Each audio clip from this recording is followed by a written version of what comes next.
So Summoner's War is 9 years old all of a sudden, and the flagship event is letting you choose a nat 5 from 9 options. So here's a list of the best monsters to aim for. Number 9 is Poseidon.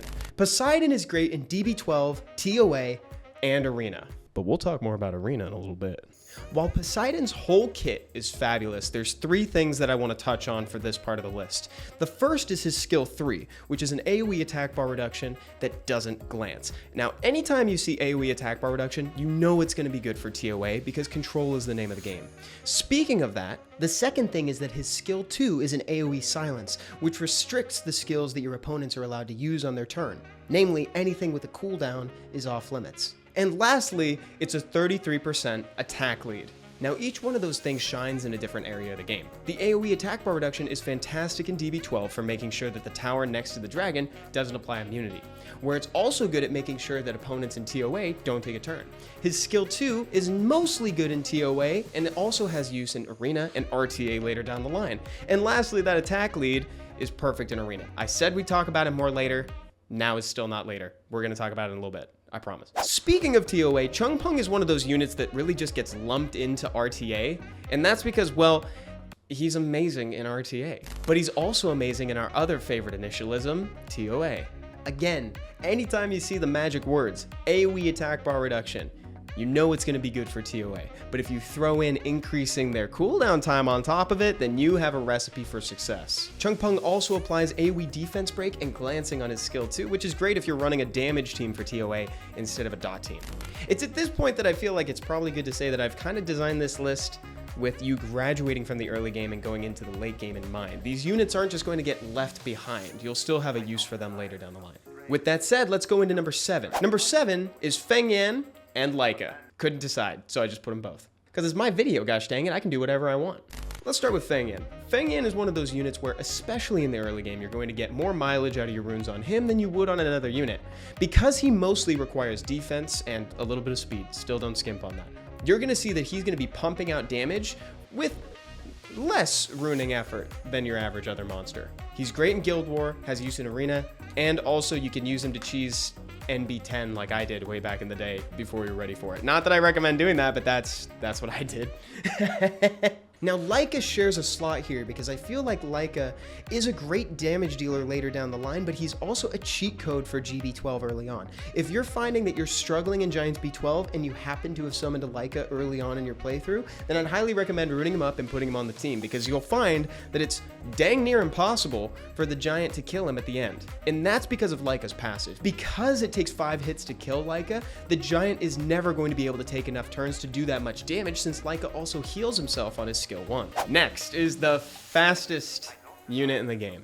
Leo is the Wind Dragon Knight, and his passive says that no one's speed can exceed his. So the way that translates into gameplay is that Leo always moves first, and he also limits speed directly, which means that speed scaling damage is going to be extremely lessened. The reason why I put him in the early game section is because he also has use in Tartarus Labyrinth, as well as being a facilitator for arena cleave teams like the Leo Devolution comp.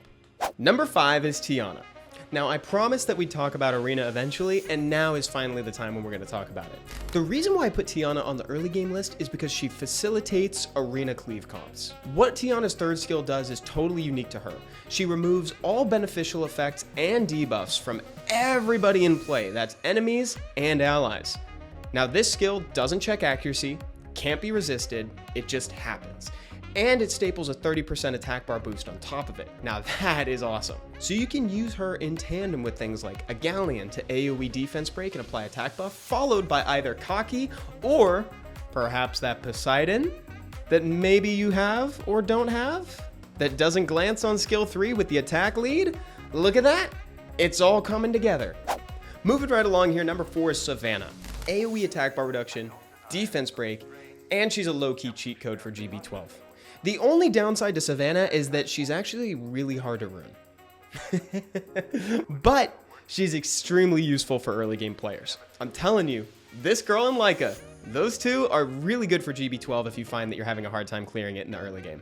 So the way that you could approach Savannah in the early game is just by prioritizing speed and attack. She doesn't necessarily need to be on crit rate and crit damage if you're just using her for something like dungeons. She can just be runed on speed slot 2 and attack on 4 and 6, so that way when her third skill checks to see if she's faster than the opponents and if her attack power is greater than the enemy's defense, all those boxes are already checked and you get the AoE attack bar reduction and defense break.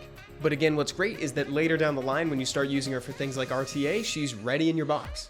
Number 3 is Charlotte the Wind Occult Girl. AoE attack bar reduction.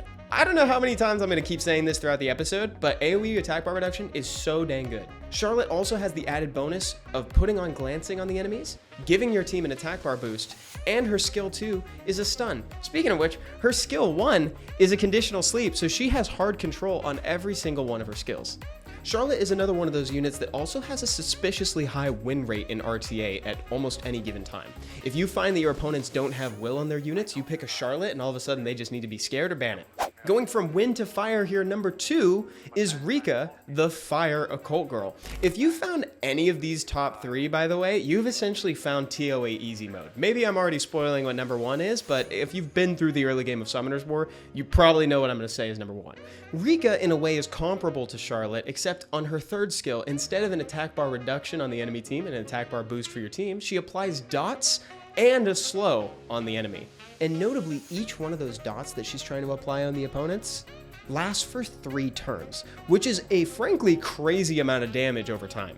In the early game, Rika lives for TOA. Even if you're not necessarily doing a dot team with Sath and Melia, she fits really well into any team that just wants a little bit more control. However, she will transition really well into a dot team once you can double up on that damage. If you want to learn more about the dot team and how to assemble one yourself, then I recommend that you check out the How to Rune Sath video, as well as the Why Your Dot Team is Failing video on the channel. AoE attack bar reduction.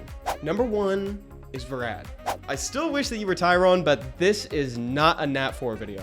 When you think of crowd control in terms of Summoner's War, your mind will typically go directly to Varad, the Water Dragon.